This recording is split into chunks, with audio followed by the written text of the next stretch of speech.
मोहम्मद अब्दुल्ला नाम है इनका, उम्र इनकी 60 साल है और ये डीजी खान से आए हैं।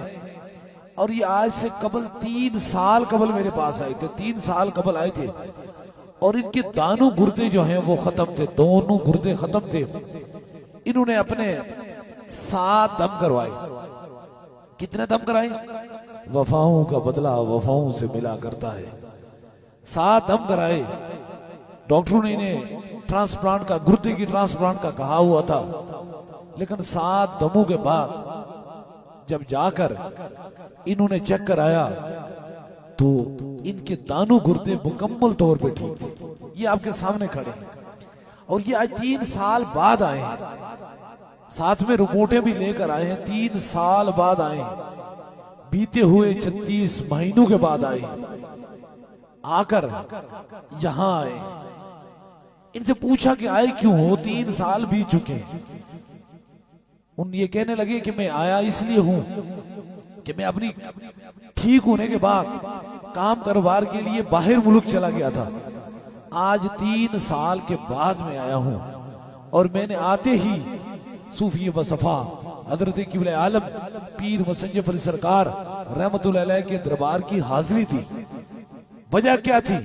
मेरे दिल में यह ख्याल था, कल तक मैं चल नहीं सकता था, जिनके दुआओं और जिनके दम से रब ने मुझे इतनी शफात आ फरमाई है, इतना मुझ पे करम फरमाया है कि मैं अपनी हलाल की मजदूरी कमाने के लिए बाहर चला गया हूँ।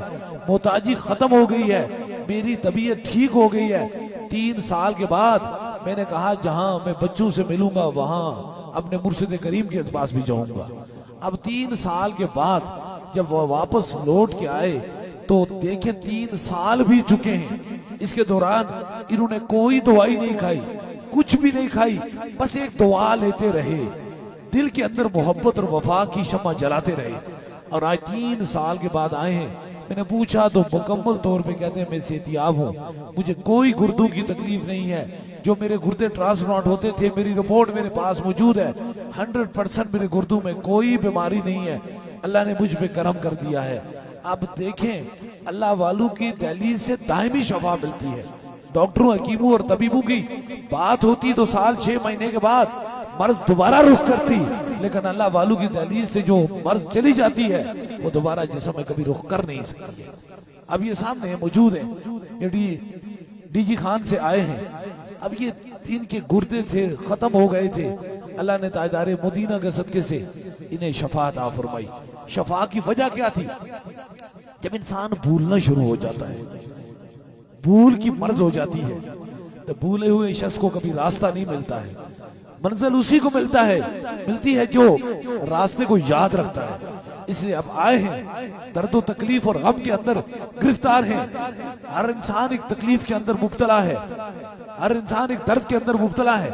जब अपनी नीयत कर लेंगे, इरादा कर लेंगे, हाँ मर्ज के साथ हूं, लेकिन इंशाअल्लाह ताला ये मर्ज रब इस दरवाजे से मुझे इस मर्ज की शफात आ फरमाएगा, फिर मैं वफा भी करूंगा और मोहब्बत ही करूंगा।